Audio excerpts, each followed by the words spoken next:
how often do you really think about your life coming to an end? Now, hear me out. I know some of you are going to be like, I'm not going to think about dying every day because that's depressing. But I challenge you on that thought. I'm not talking about dwelling on death. I'm not talking about living in fear, right? I'm talking about beginning to practice acknowledging that you are not going to live forever. Because out of all the truths we could ever talk about, that's probably the biggest one, guys. Like, nobody has ever been born that didn't die.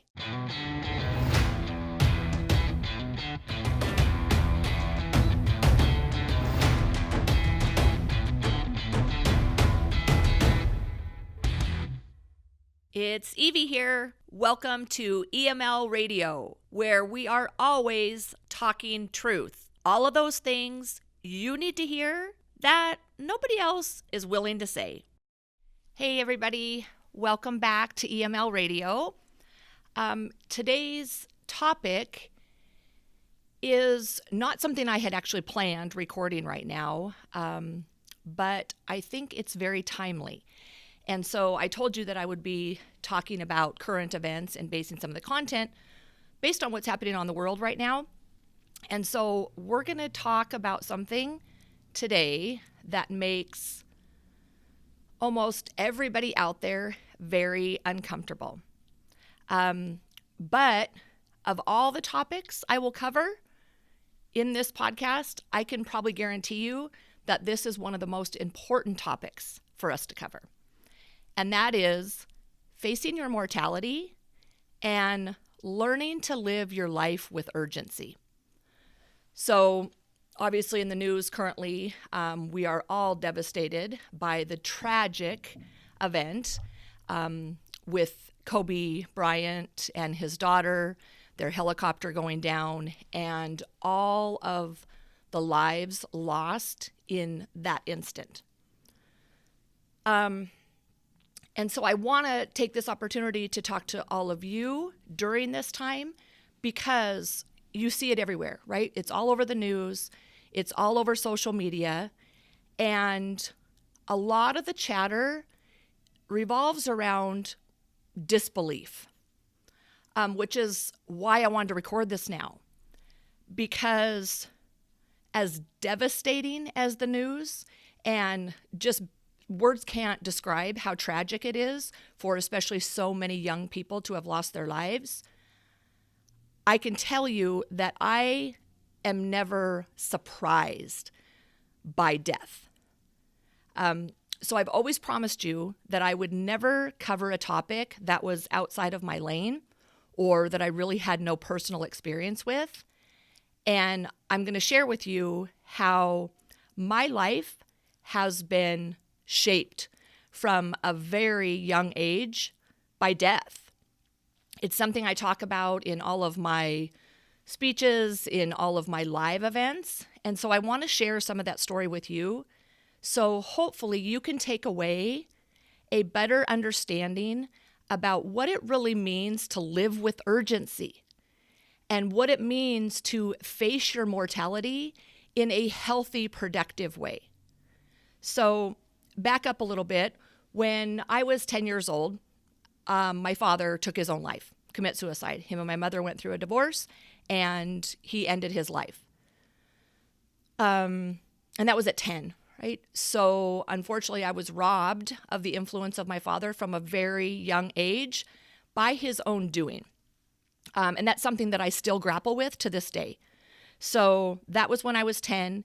And then within the next 2-year period, my maternal grandmother passed away, really diagnosed with colon cancer, and was taken from us within about 16 months. And she was someone that I was very close to and had a big influence in my life. And also during that 2-year period, my oldest sister, who was only 24 at the time, with a young child, her husband was tragically killed in a construction accident.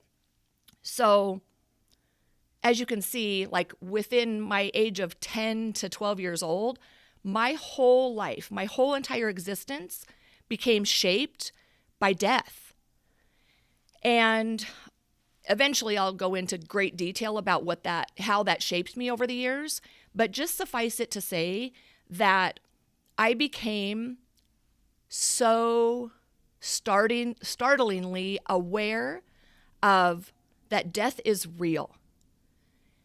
And then let's fast forward to I'm married, I'm 27 years old, pregnant with my first daughter, over the top excited about having a child, and she was diagnosed with a fatal chromosome abnormality, and thankfully she was born alive, but then she passed away the same day that she was born. And well, I'm a believer in God, right? I don't care what you believe. It doesn't matter, right? It's beside the point. But for me, that was a life-affirming event, right? Like that was a day that my life was never the same again. And through the grace of God, I actually was able to accept that as some kind of a blessing. And I know that's going to sound so far-fetched for some of you out there, especially for those of you that don't have a belief in some kind of higher power, but just stick with me here. You might be able to learn something from this. From that event, I learned that I had a grace to accept mortality and be able to look at loss and turn that into the purpose behind my life. Right? So I think there's no better way for us to appreciate our own life than when we, up close and personal, experience the loss of life of someone else. So here's what I would challenge all of you to start thinking about, right? On a daily basis, how often do you really think about your life coming to an end? Now, hear me out. I know some of you are going to be like, I'm not going to think about dying every day because that's depressing. But I challenge you on that thought. I'm not talking about dwelling on death. I'm not talking about living in fear. Right? I'm talking about beginning to practice acknowledging that you are not going to live forever. Because out of all the truths we could ever talk about, that's probably the biggest one, guys. Like, nobody has ever been born that didn't die. All of you are going to die. And instead of getting caught up in fear of that, because it's fucking inevitable. You can fear it all you want. You can avoid it all you want. You can not talk about it and pretend like it's never going to happen, or pretend that your actions on a daily basis are not shortening the length of your life, especially from a health standpoint, right? Or toxic behaviors. Right? You can pretend all those things and it's not going to make you live forever. So I'm going to challenge you, and I'm going to challenge your way of thinking to each and every day. It's part of my morning routine, right? So each and every day, acknowledge the fact that if this were your last day, would you be content with what you have accomplished so far?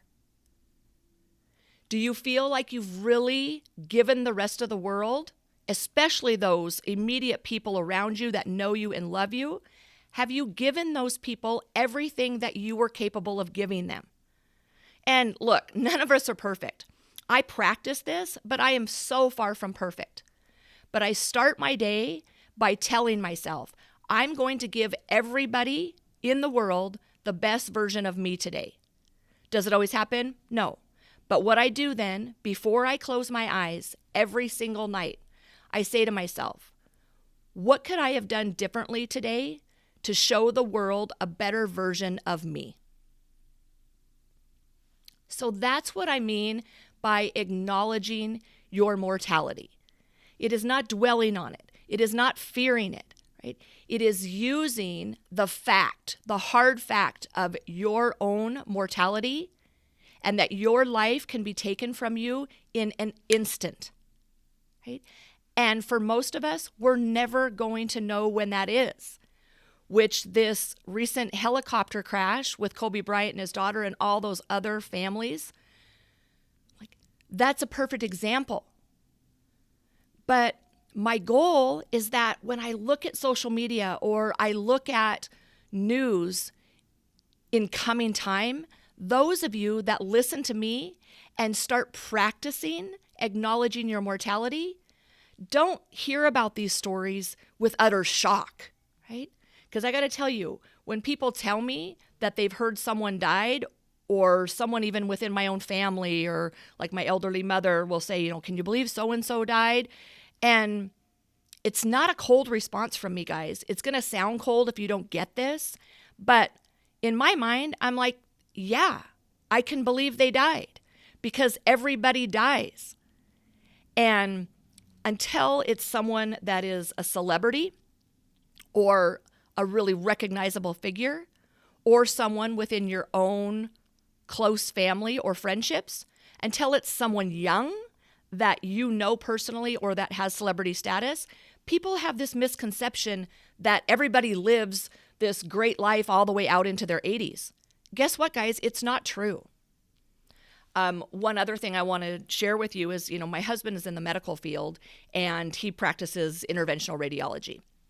So, which I believe is truly his God-given gift. Because he doesn't speak about death as openly as I do, but it's amazing to me that his experience with our daughter's death, that maybe that was his gift, that he is able to work with people on a daily basis whose lives are being cut very, very short. And I don't ever say too short, because who determines what's too short, right? None of us know how long we're going to live. My daughter got several hours, but I don't feel like her life was cut short. I feel like that was the time that she was meant to be on this earth to fulfill her purpose. And her purpose was clearly to allow a lot of people to recognize the short life of an infant and how powerful that can be. Her purpose was to instill in me the need for motherhood, but yet I didn't need to give birth myself, which led me to adopting my daughter all the way in China, across the world, right? Who needed a mom and dad. And maybe the death of my daughter allowed my husband to go into work and face people that are losing their life very soon on a daily basis and try to help give them some quality of life or extend that period of life as long as possible. So you have a choice. You can continue to be in shock and awe when you hear that someone's life was cut short, or you can start practicing on a daily basis, acknowledging that your life is short. Even if you live to 100, guys, that is such a short period of time. So you can use it as fuel to start living with urgency. So many of you say, well, I know, like, life's short. Holy shit. If you're like my age, I'm 47 now. You're like, I'm halfway done. You say it, but I really don't think a lot of you are actually living it. Saying you acknowledge your mortality and living like you acknowledge your mortality are two completely different things, guys. And you got to start living like you acknowledge your mortality. Stop saying I'll do that next year. Right? Or taking for granted when you let your kids out of the car in the morning that you are going to see them again. Start living with awareness that don't take shit for granted. Don't take any day for granted. And don't just say it, actually live it. So, here is the truth that I am going to leave you with today. Talking about or planning for your mortality does not make your life come to an end. I know that seems almost silly, but I promise you that the majority of you out there don't talk about it because, for one, you don't like to think about it, but for two, you have this kind of subconscious idea that if you talk about your death, you're going to bring it about. It's not the way it works, guys. Quite the opposite. If you acknowledge your death, if you talk periodically about your death, and especially if you go so far, like I have, to actually pick out my plots, My death is planned, right? That helps me realize, and plus I want to be buried where my daughter's buried, right? That helps you get a big dose of reality that your life is going to come to an end. And you better fucking start living every day like it matters. Thanks for tuning in, guys. I know this was kind of a heavy subject, but man, it lights me up. Again, I think it's my gift to be able to talk about death freely and kind of accept death. I don't want to die, but I accept that I am going to die. And I can promise you that, especially for those of you who know me, you know this is true. I live every day of my life like it could potentially be my last. And I encourage you to start practicing in action doing the same. Thanks, guys. We'll see you next time.